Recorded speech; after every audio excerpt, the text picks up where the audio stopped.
Oke guys, so kembali lagi di podcast gua. Kali ini gua kedatangan bintang tamu yang menurut gua oke banget karena dia inspirasinya kurang lebih sama kayak gue sih jatuh banget, tapi dia lebih kaya daripada gua dan dia berhasil teman-teman ya. Ini adalah Bro Gio, bro.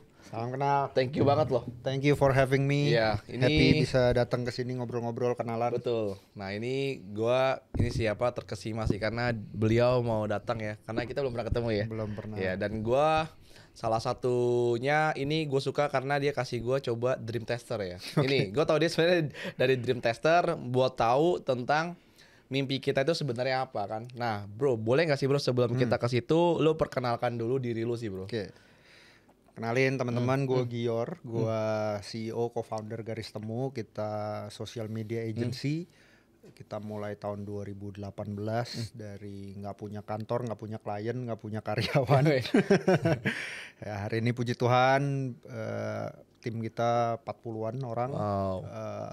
Klien lumayan lah ya, BCA, BMW, Bluebird. Kemarin baru masuk Cherry. Wow. Jadi ya it's been a journey juga dari gue nggak ngerti agency itu apa, nggak ngerti marketing itu apa. Tapi ya ngelihat hari ini kita bisa di sini ya benar-benar it's a roller coaster tapi it's been fun lah. Oke. Bro, ini menarik sih karena kan lu punya Garis Temu ya bro, Ya. masalah ya Garis Temu Agency. Nah, sebelum situ kan gue juga lu punya Fit itu lu gagal bro, bisnis dari 21 tahun itu maksudnya inspirasi kan. Kalau gue mulai bisnis dari 17 tahun dari MLM bro. Lu kan dari YouTube terus lu bikin custom case, terus kulit, makanan sampai ditipu partner bro. Dan ini sih yang mungkin orang nanya sih bro. Ini kan memang podcastnya brandnya sih sebenarnya namanya Cashflow Media ya. Sebenarnya ini buat yang gue undang sini rata-rata kalau nggak orang finance, orang pengusaha sama profesional yang membuat dari skillnya itu bikin cash flow bro. Nah, cuman di sini gue mau nanya deh, itu dari yang berbagi lo coba dari retail, jasa, F&B, kenapa bisa jadi agency bro? Itu lu tahu diri lu itu, oh gue bidangnya di agency itu karena gimana bro? Oke. Sebenarnya nggak tahu. Sebenarnya nggak tahu dan di awal gue bikin agency, bikin Garis Temu pun gue nggak bilang ini agency. Sampai udah jalan 2 tahun, dan temen gue bilang udah Yor, ini tuh namanya agency. Oh gitu. Oh gitu. Gue aja nggak pernah kerja di agency, gue nggak tahu agency itu apa. Oke. Di otak gue waktu itu cuman sesimpel ini 2018, social media is a different place dari sekarang. Sekarang Reels, FYP, apa segala macam. Dulu itu story itu baru ada.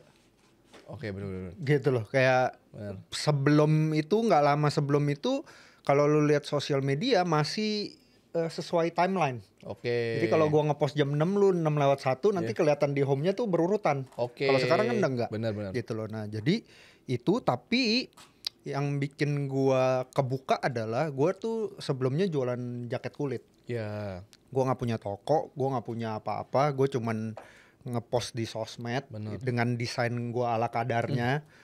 Tapi ternyata brand jaket kulit gue ini tiba-tiba dalam 1 hari, dulu masih pakai line ad buat jualan. Belum ada WA bisnis, masih line ad. Tiba-tiba sehari tuh tung. Gue bilang, ini kenapa tiba-tiba banyak orang mau beli jaket kulit gue? Oke. Ternyata di hari itu jaket kulit gue di feature di Line Today. Oh, langsung yang feed itu langsung naik ya. Nah, di situ gue berpikir, tunggu, gue nggak punya toko, gue nggak punya kenalan, tapi gue bisa bisnis digital. I see. Problemnya cuma satu, gue nggak bisa desain, gue nggak bisa foto, gue nggak bisa video sampai hari ini. Gak bisa gue semuanya. Mirip kayak gue. Gitu loh. Jadi gue bilang, kalau ada satu pengusaha kayak gue begini, pasti ada jutaan di luar sana yang sama. Jadi kalau ada gatelnya kita garuk, garukan ini bisa jadi bisnis. Betul. Jadi that's the only itunya kenapa gue bikin Garis Temu. Dan waktu itu gue sekolahnya sekolah desain by the way. Jadi tapi lucu, lu sekolah desain tapi nggak bisa. Nggak bisa, gue nggak bisa gambar, nggak bisa desain. Itu unik loh sebenarnya. Ya, nanti gue bisa cerita juga gimana gue bisa lulus gitu ya. Tapi di sekeliling gue dipenuhi anak-anak kreatif. Jadi gue bilang oke, di sekeliling gue ada anak-anak kreatif ini, mereka nggak ngerti bisnis, ngomong sama pengusaha juga kagak bisa. Gue bisa. Ya udah, gue jadi Garis Temunya lah. Oke, jadi dari itu Garis Temu. Mantap. Bro, ini kalau minum aja bro ya. Gua kemarin podcast terakhir gue dibilang nggak nawain orang minum aja. Padahal udah sediain. Oke, so lu ya kan rata-rata kan gini ya, untuk orang yang gua tahu ya bro, pengalaman gua adalah teman gue rata-rata yang di agency dan segala macam mereka itu kalau nggak dia bisa graphic design, kalau nggak dia bisa video dan editor bro. Ya. Nah sedangkan lu, kenapa lu memilih bis agency? Tapi kan gue tuh dari bisnis baju, terus custom HP, terus donat, ya kan? Lu udah berarti udah coba dan ada yang profitnya. Terus kenapa nggak lu lanjutin? Kenapa lu selalu lompat-lompat bro? Oke, Gitu. lompat-lompat ini karena gue ini kan nggak ada background ini ya. Bapak gue dulu pengusaha, tapi pengusaha lah begitu. Jadi gue nggak ada apa namanya belajar bisnis itu gimana. Gitu loh. Gue cuma lihatnya bapak gue dari gue kecil berusaha.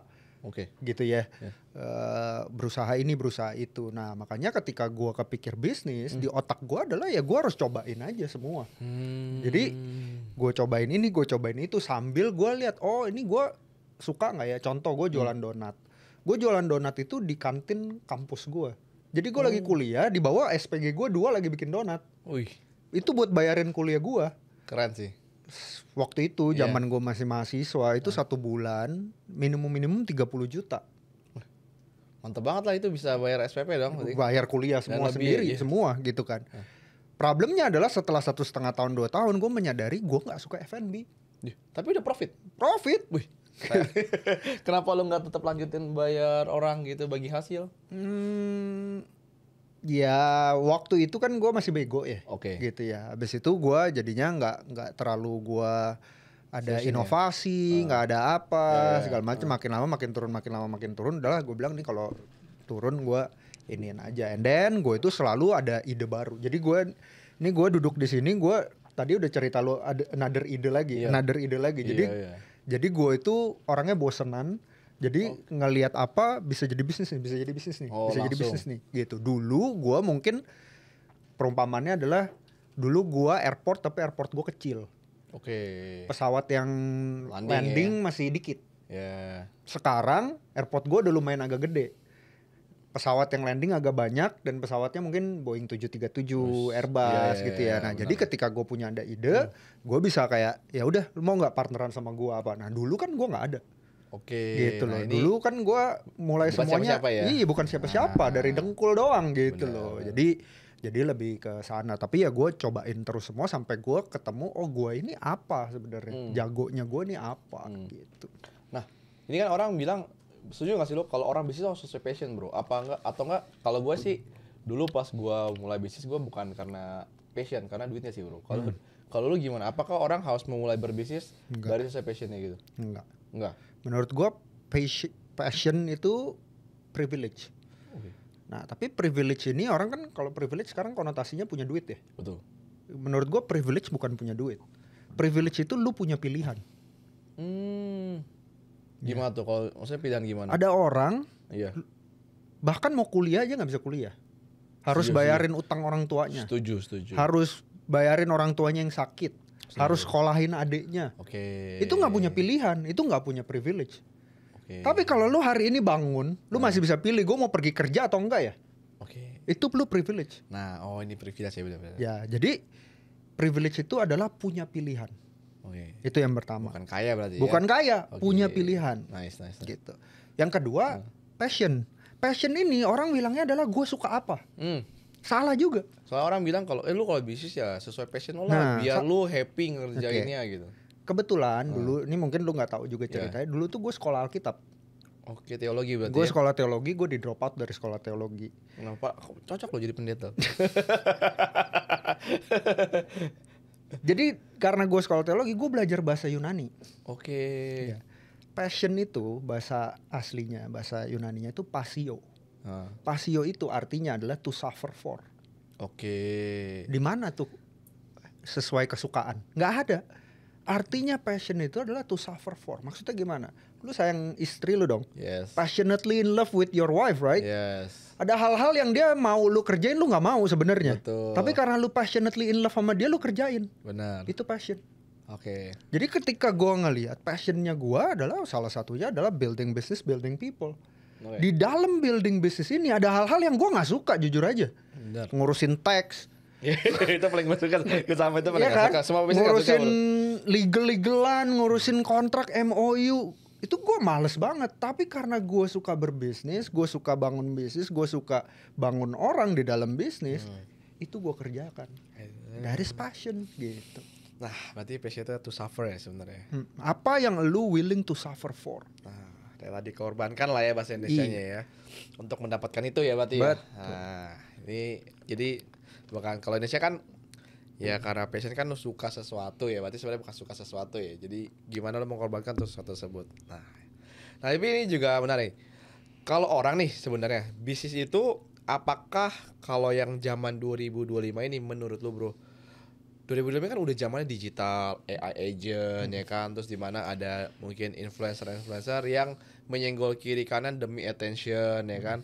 Tapi menurut lo bisnis yang oke di tahun 2025 ini yang mungkin ya orang bekerja di belakang sana, gua pengen keluar dari zona nyaman sambil berbisnis, menurut lo gimana sih cara mereka untuk bisa tahu nih gimana gua mau bisa apa gitu. Orang rata-rata setiap gua tanya pembisnis ya bro ya, yang udah saya dari kelas yang UMKM sampai yang udah konglo, dia bilang dia soal sama, ya lu harus tahu diri lu sendiri bro. Ya lu harus tahu ketika lu kerja, ya lu kerja maksimal mungkin, nanti lu tahu diri lu gimana. Cuman kan orang kan kadang-kadang susah mengetahui dirinya sendiri, itu sih bro. Ya. Jadi gini ya, gue tuh selalu kenapa gue bikin agency adalah karena waktu itu gue mengaudit diri gue. Tahu diri kan, audit. Maksudnya mengaudit tuh gimana? Di tangan gue tuh ada apa ya?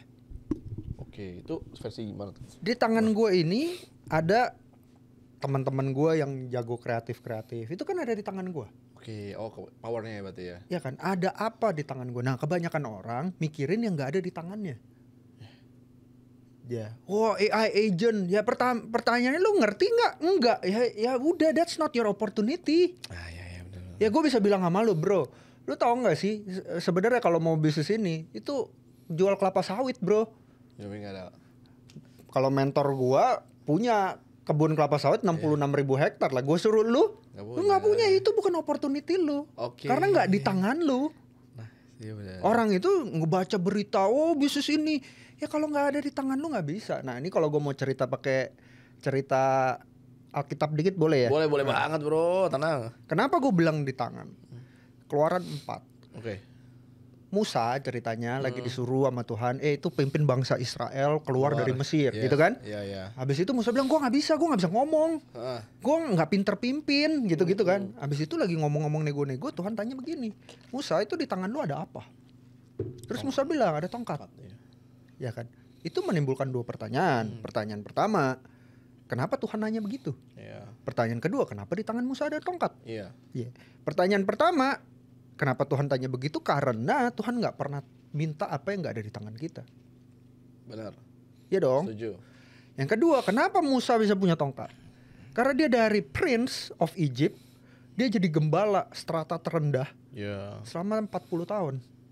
Benar. 40 tahun jadi gembala. Ya itu, dia melakukan pekerjaan hina, pekerjaan rendahan dengan setia 40 tahun. Habis itu kita baca dulu ceritanya, tiba-tiba membelah laut pakai tongkat. Itu yang hebat Musanya, tongkatnya apa Tuhannya kan gitu. Bener.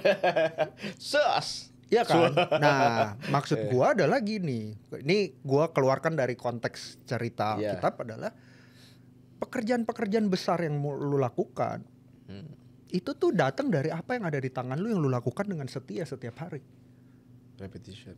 Consistency, repetition. Sereceh apapun itu. 2018 ketika gue berbisnis sosial media dipandang sebelah mata bro, dipandang sebelah mata. Ya orang lain kerja di banking, kerja di startup, kerja di ini, gue main sosial media, dipandang sebelah mata. Tapi hari ini gue bisa duduk sama konglo-konglo karena gue ngerti sosial media. Kalau gue ngertinya finance, mereka lebih pintar dari gue, nggak butuh cari gue. Kalau gue ngertinya apa lagi HR, investment, mereka lebih pinter dari gue. Gitu loh. Hari ini karena setia melakukan hal yang dianggap remeh, hidup gue berubah. Benar. Begitu. Jadi sebenarnya mereka bisa dapat bisnis itu karena yang memang udah, makanya rata-rata bilang lakukanlah pekerjaan lu dengan senang hati ya, supaya lu tahu apa kemampuan yang lu punya ya. Kenalin diri lu. I see. Gitu. Kenalin apa yang ada di tangan lu. Yang ada di tangan lu adalah tiap hari lu nontonnya adalah tentang finance. Ya udah, itu bisa jadi clue. Makanya dream tester gue itu sebenarnya gunanya itu. Karena kebanyakan orang nggak clear sama apa yang dia mau capai. Nah, ini kita ngomong dream tester ya. Dream tester itu ada beberapa bagian ya. Ada brain, ada visualization, ada yang hand ya kalau nggak salah ya. Nah, gue juga coba hitung 3 dulu. Ada empat ya. Satu heart. Heart ya. Oh ya heart. Nah, boleh kasih bro di kompleks ini ada 4 ini sebenarnya. Karena gue tes ya gue brain. Gue juga tahu gue itu orang idea conceptor, dan itu kan kayak everything we thinking kan. Maksudnya gimana lo mau mengelompokkan kenapa 4 ini bro sebenarnya? Jadi yang satu adalah orang yang visioner. Orang visioner itu melihat apa yang nggak dilihat orang lain. Ya, itu gua sebenarnya. Dulu gua pitching ke teman-teman gua di Garis Temu, sekarang mereka udah jadi partner-partner di Garis Temu. Waktu belum ada, kantornya belum ada, kliennya belum ada, timnya belum ada. Gua udah ceritain tentang Garis Temu hari ini. Ya, jadi orang belum lihat, gua udah lihat. Itu visioner. Yang kedua adalah yang brain, yang berpikir, yang planning. Nah, orang-orang seperti ini itu gua bilang A, dia bisa tahu B, C, D. Ya, tapi mungkin disuruh pikir Z dia belum bisa. Bukan belum bisa. Nggak seotomatis itu. Kalau gua kayak lu bilang, oke, gua mau bikin agency podcast. Di otak gua tadi udah langsung, oh ini bisa begini. Gitu. Kalau lu mungkin structure aja. Iya, gitu loh. Nah, habis itu ada yang courageous builder. Yang tangan. Ini adalah yang gua ini ada apa, gua kerjain. Gua nggak ngeliatin dulu gagalnya bisa apa, ininya apa, gua kerjain dulu. Gitu loh. Yang ketiga, yang keempat adalah yang heart. Nah, ini biasanya adalah dia mengakomodir orang lain punya visi. Dia nggak perlu yang punya visi, tapi dia bisa jadi orang yang mengakomodir itu. Gitu. Jadi nggak mesti semua orang itu punya mimpi besar dan semua orang harus itu ya. Ada juga kan yang harus support mimpinya. Ada juga yang harus bangun mimpinya. Ada juga yang harus planning mimpinya. Gitu loh. Jadi ya semuanya sebenarnya bisa sendiri juga intinya. Kolaborasi ya intinya ya. Nah, berarti sebenarnya menurut lu nih dari sistem bisnis yang sekarang kan kita tahu nih ya di 2025 ini agak berbeda ya sebelum Covid. Kalau dulu kan sebelum Covid, even nih gue ngomong ya, kayak brand mobil, brand asuransi, brand makanan itu kan dulu saling menjatuhkan kan, benar nggak? Menjelekkan kompetitor demi kepentingan perusahaannya kan biasanya. Tapi semenjak Covid kan ada mulai tuh kayak yang misalkan omset yang ini McD-nya misalkan sepi, yang dibilang lu support dia lah supaya kita bakal kasih free gitu loh. Dan sekarang gua juga sama di 2020 ini rata-rata orang kolaborasi. Menurut lu nih, kalau bisnis kecil, kan orang bilang malas pansos bilangnya. Apakah menurut lu pansos itu penting atau kolaborasi itu penting? Kalau untuk awal-awal, apakah kita harus punya value kita dulu sendiri baru kita kolaborasi, atau kalau gue kan tipikalnya yaudah gue gas dulu kayak Gio, bro mau nggak bro jadi tamu podcast kita, kalau nggak mau ya udah gitu kan. Yang penting kita udah coba dulu. Nah, itu gimana? Tapi kan lu harus punya podcastnya dulu. Benar. Kalau enggak you have no value to offer. Maksudnya bisnis, maksudnya dia udah jalan bisnis tapi dia nggak pede gitu bro. Ya itu salah. Kalau lu punya sesuatu lu harus paling pede dong. Sekarang gini, gue suruh jualan ini. Apa sih ini? Kopi. Nah, kopi gitu ya.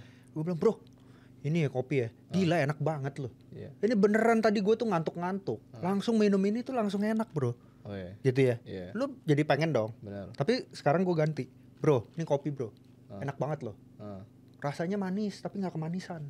Tapi gue belum pernah coba sih. Maksudnya gue apa? Sekarang gini, lu punya bisnis. Tapi lu kagak pede. Tapi lu expect orang lain percaya sama bisnis lu, beli bisnis lu. Lu penipu apa bukan? Ya dong. Harusnya lu jadi orang yang paling percaya sama bisnis lu dong.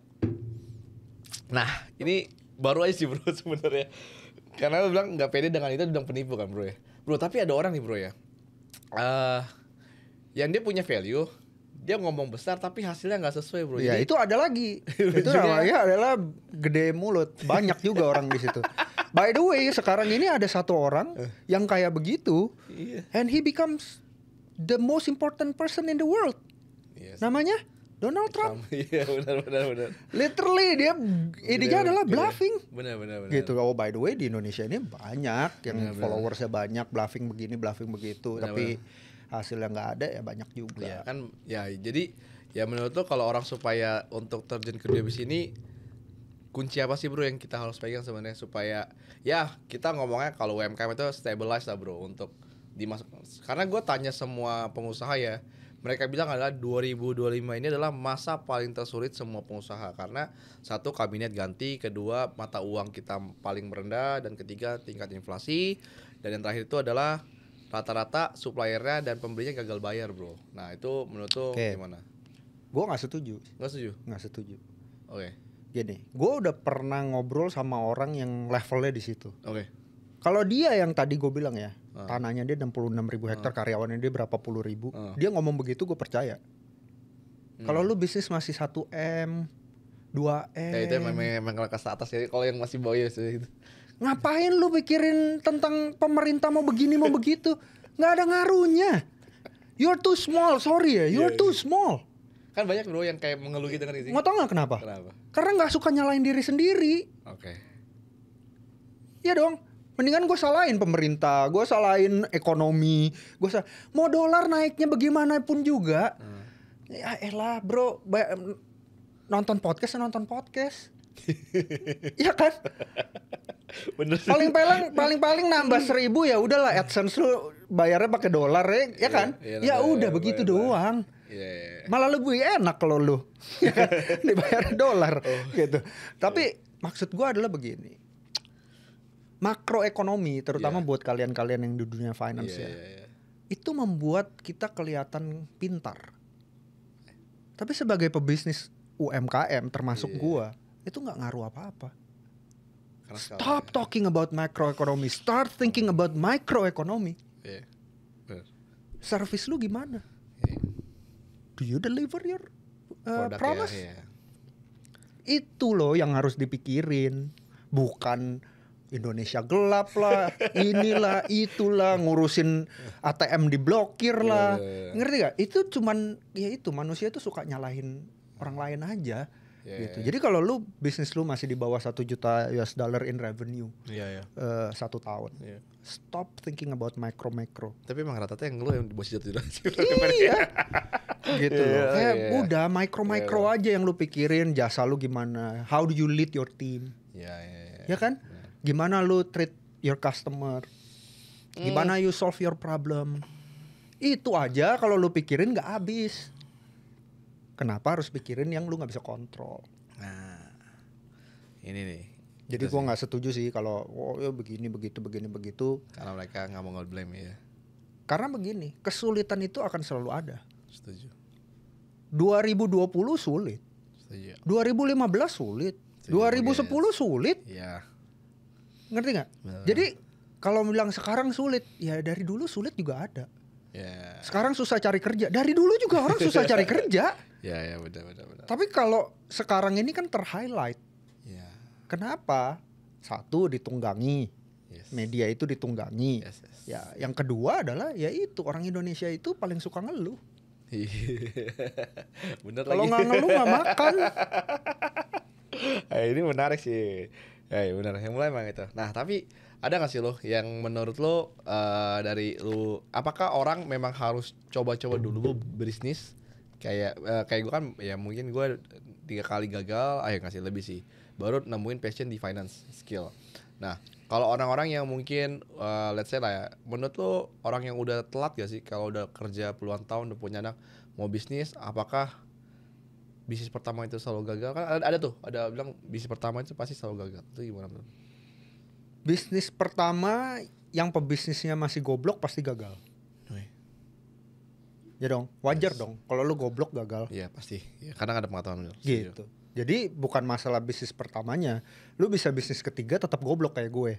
Enggak, tetap gagal. Oh iya 3 kali gitu. Ya. 3 kali banyak kali. Mau 7 kali tetap goblok, tetap gagal. Oke. Gitu loh. Jadi bukan masalah bisnisnya berapa kali, tapi apakah di setiap gagalnya itu lu makin pinter.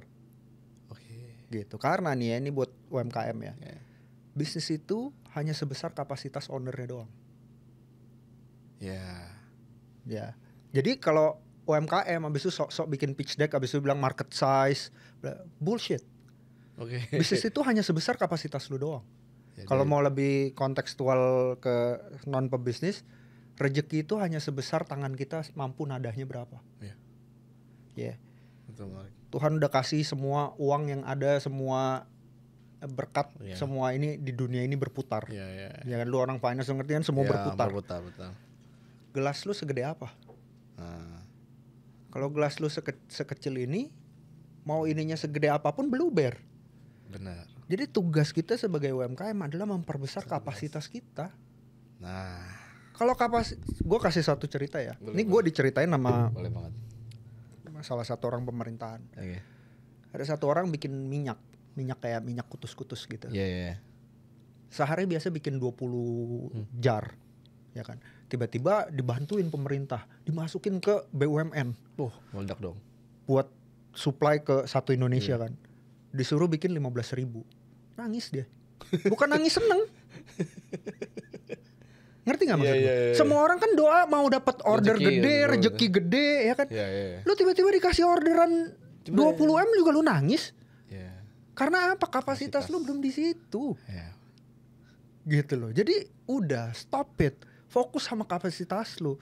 Kapasitas lu ngatur orang gimana? Kapasitas lu ngatur problem gimana? Kapasitas lu ngelihat peluang gimana? Kapasitas lu ngatur cash flow gimana? Kapasitas lu ngurus legal gimana? Itu kan semua kapasitas yang harus kita pikirkan. Iya. Gitu loh. Kalau itu semuanya ada, ya rezekinya bakal datang. Gitu loh, bakal ada. Ya, gitu keren banget sih, karena belum ada sampai struktur kayak gini. Nah ini mungkin 2 pertanyaan terakhir deh ya. Menurut lo nih, supaya orang nih ya yang nggak gagal lah ya kayak kita, menurut lo pondasi apa sih step yang harus mereka punya sih buat? Nggak ada, semua orang harus gagal. Semua harus gagal. Semua harus gagal. Maksudnya gini, bukan gitu. Ya, gue balik deh. Ya semua orang pasti gagal bro.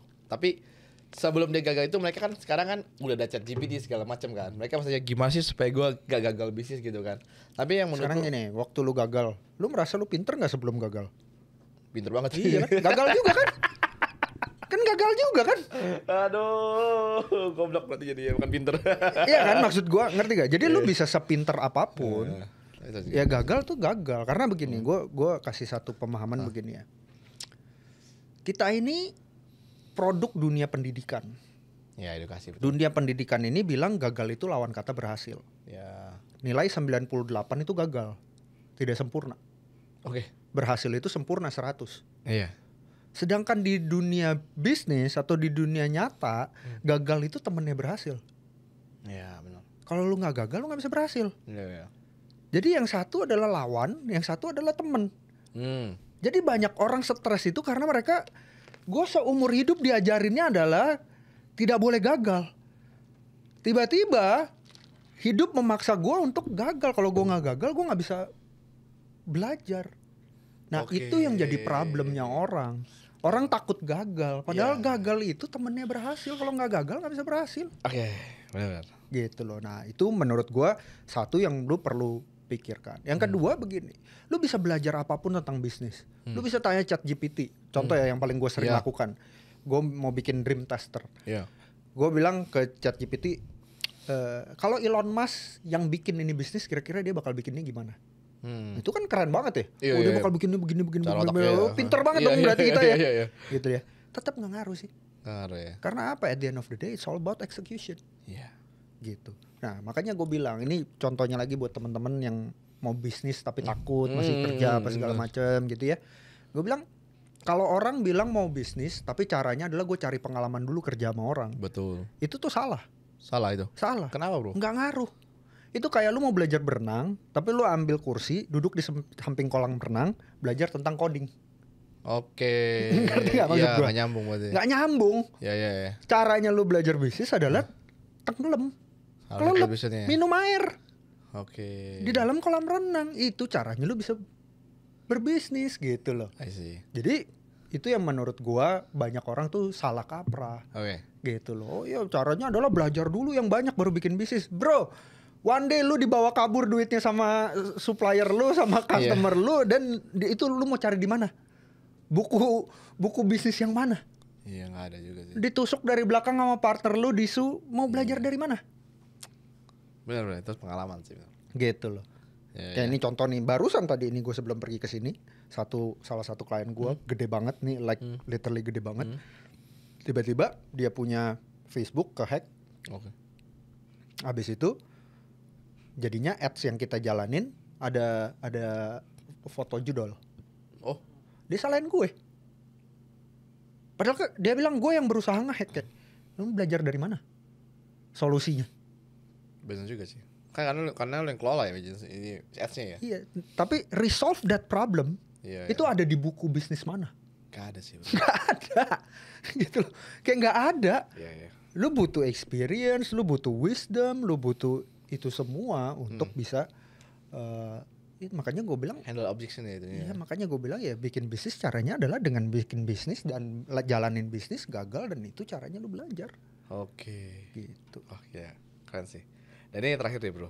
Ya, kayak udah cukup lama ya. Tapi keren sih. Gila gue sekitar 3,5 jam aja ngomong sama lo, keren sih. Membuka sih, semoga membuka buat teman-teman. Tapi ini terakhir bro. Ini kasus real sih bro. Orang rata-rata ya bro, ketika dia jatuh berbisnis, mereka trauma bro. Nah, menurut lo, dan dia selalu ngeblame diri sendiri adalah, wah berarti gue tidak cocok menjadi pengusaha bro. Nah itu menurut lo, gimana sih bro tips supaya orang yang jatuh, bisa dibilang cuma 15 atau 5% orang yang bisa bangkit ya bro ya. Menurut lo, gimana sih bro tips supaya kita ya karena gimana ya, setiap bisnis itu kan ada cycle-nya nih.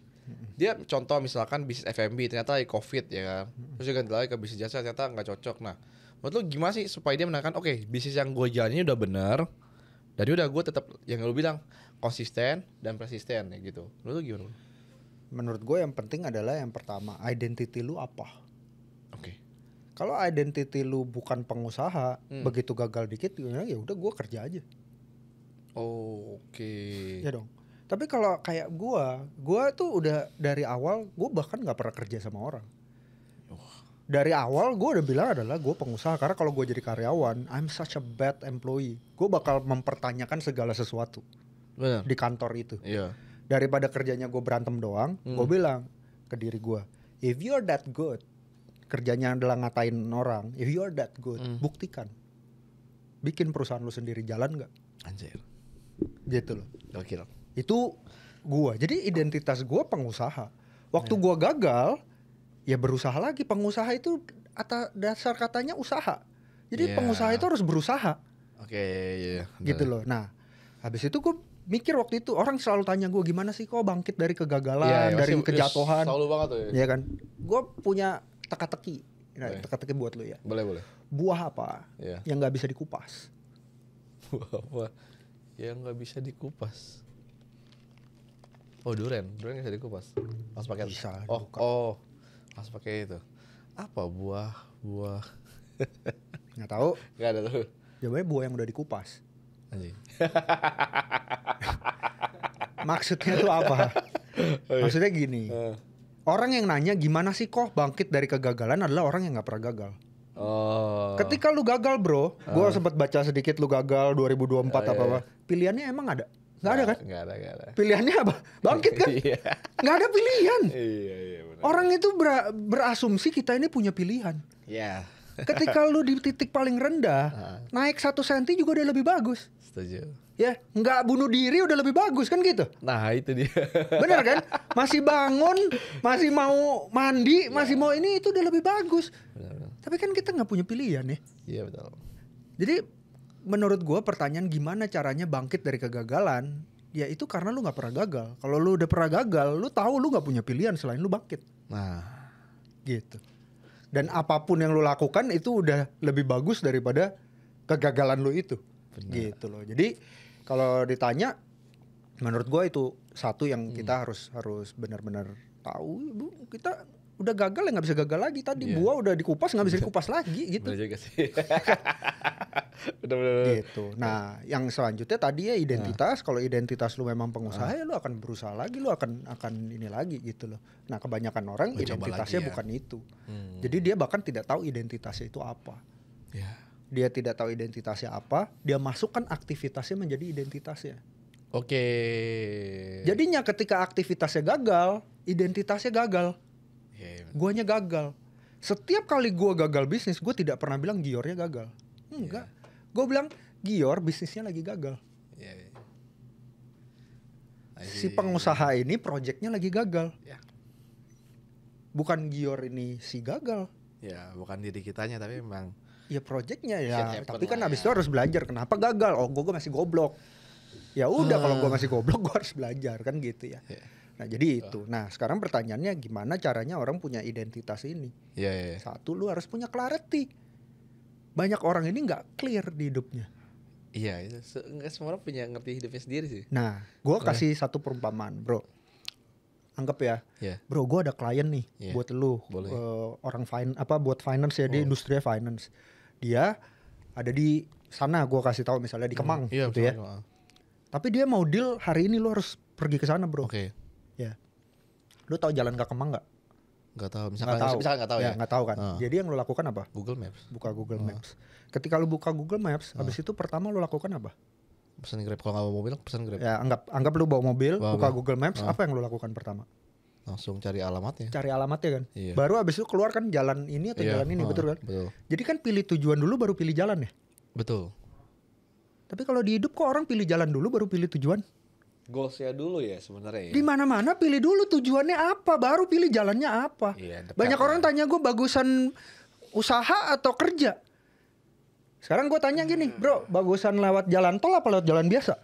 Sama-sama bagus. Tergantung. Tergantung mau kemana, betul kan? Iya, betul. Kalau dari sini mau ke Karawaci, ya lewat jalan kecil aja, Betul. nyampe. Betul. Itu nggak ada hubungannya sama mana lebih bagus. Tergantung tujuannya mau kemana. Nah kebanyakan orang tidak punya clarity itu, dia bingung. Nah sekarang gini, lu udah oke, masukin nih ya ke Kemang, Oke. mau dapat project nih 2M Iya. gitu kan. Jalan, tiba-tiba di pinggir sana ada, lu paling suka makan apa? Anggaplah misalkan penyetan deh. Nah penyetan baru buka, diskon 50%. Iya. Lu kira-kira mampir gak? Enggak sih. Enggak lah. Terus tiba-tiba ada premier film, Iya. diundang, lu undang premier. Kira-kira lu bakal datang gak? Enggak juga. Enggak. Kenapa? Karena duit dulu lah. 2M Karena dulu lu lah. jelas Iya, 2M tujuannya tuh apa. Iya. Kebanyakan orang tidak jelas itunya apa. Ini dia jalan bayangin kayak nyetir-nyetir, ada diskon nih. Tuh, mampir dulu. Ada ini mampir dah. Dia bilangnya itu opportunity. Padahal itu dia. sebenarnya adalah distraction yang wujudnya opportunity. Oh, ya benar. Gitu loh. Ya, dia bilang melewatkan peluang Iya, ya. Oh. padahal itu distraction. Keren. Ya, jawabannya cuma satu, karena lu gak punya clarity akan apa yang lu mau lakukan. Iya. Selalu orang ketika gue bilang nanti mau ngapain, belum kepikir sih kok. Nah, itu dia. Belum kepikir sih. Benar. Ya nggak bisa begitu lah. Lu maksud gue pakai Google Maps aja caranya begitu. Masa di hidup lu begitu? Iya benar sih. Beda. Gila. Nah itu kenapa gue bikin dream test, Iya. gue bikin apa? Tujuannya supaya orang punya clarity. Ya. Seenggaknya lu clear mau kemana. Ke Kemang ya, yang penting ke Kemang dulu dah. Masalah ke Kemangnya nanti di mana urusan Iya. nanti. Tapi seenggaknya ke Kemang ya, Nyampe. bukan ke Bintaro gitu. Bukan ke Iya. Banten gitu, bukan. Iya, Tapi iya. di Kemang gitu loh. Nah kebanyakan orang terlalu takut untuk itu. Jadi kalau mau terakhir cerita gue Iya. umur 15 tahun mau jadi pemain bola. Gue hampir masuk timnas U15. Oh, oke. Tapi mata gue sipit, jadinya gue gak jadi pemain bola. Oke. Umur 18 tahun gue masuk sekolah Alkitab. Oke. Umur 20 tahun gue dikeluarin. Iya. Habis itu gue ambil gap year. Habis itu gue kuliah desain produk. Gue gak bisa desain sampai hari ini. Iya. Tadi gue bilang. Habis itu gue di tengah gue kuliah itu gue bikin bisnis berkali-kali gagal. Sampai hari ini pun gue banyak project yang gagal.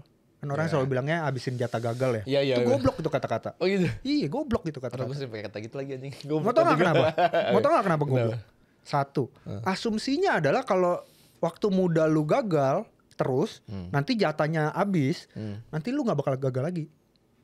Oh, nggak bisa Pertanyaan gagal gua, Elon Musk aja gagal. sih. Iya, ya nggak bisa gitu lah. Ada banyak hal yang dia gagal kok. Iya benar. Jadi nggak ada itu namanya habisin jatah gagal. Iya. Terus ya kalau orang waktu muda habisin jatah gagal, banyak orang tua pinter. Iya, katanya. Harusnya. Nah, Enggak, banyak orang tua goblok juga. iya benar. Iya dong. Iya benar. Gitu loh. Jadi makanya gue bilang tadi ya, gagal itu bukan sesuatu yang jelek, itu adalah temennya kita gitu loh. Nah, Oke. tapi yang lu harus tahu adalah ya gagal-gagalnya gue ini membentuk diri gue, bukan hanya membentuk, membuat gue bisa menemukan diri gue ini siapa Yes. gitu. Oke. Gila ya, gokil banget sih. Well bro lah, kata-kata terakhir untuk YouTuber viewers gue nih.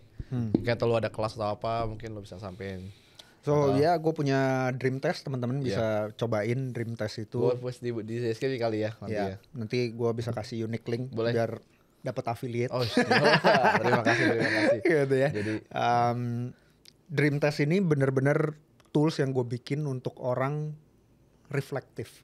Waktu lu isi, ya kan lu mikir juga kan. Ya juga ya, gue gak pernah, mungkin pernah kepikir tapi gue gak pernah bener-bener memikirkan jawaban dari pertanyaan itu gitu loh. Jadi reflection itu akan membuat lu lebih clear. Lalu dari clarity itu, tadi ya gue bilang ya, kalau lu udah clear, sebenarnya lu nggak perlu tanya lagi jalannya lewat mana, lu bisa jawab sendiri. Gitu loh. Jadi kebanyakan orang tanyanya how to get there, gimana cara sukses, gimana cara bikin bisnis. Pertanyaannya, apakah sukses bisnis itu yang lu mau? Apakah punya followers banyak itu yang lu mau? Kalau itu nggak clear, waktu susah dikit nggak deh.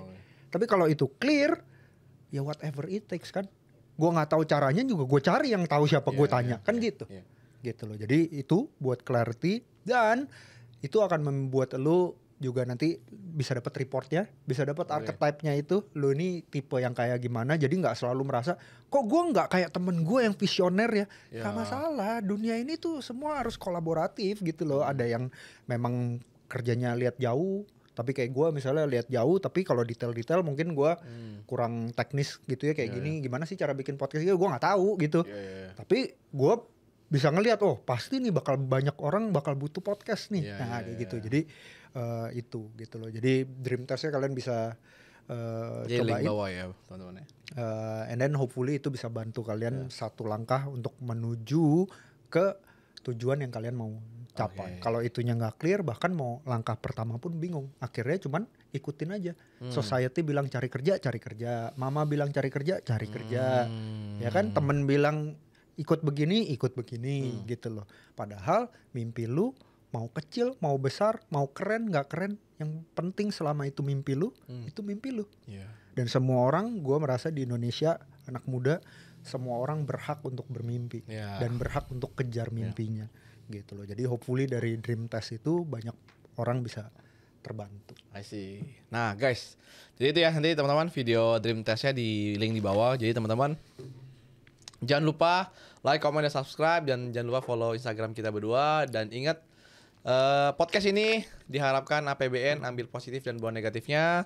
Dan jangan lupa selalu do your own research, dan gak semua yang kita omongin selalu benar teman-teman. Jadi so see you di next podcast. Bye bye.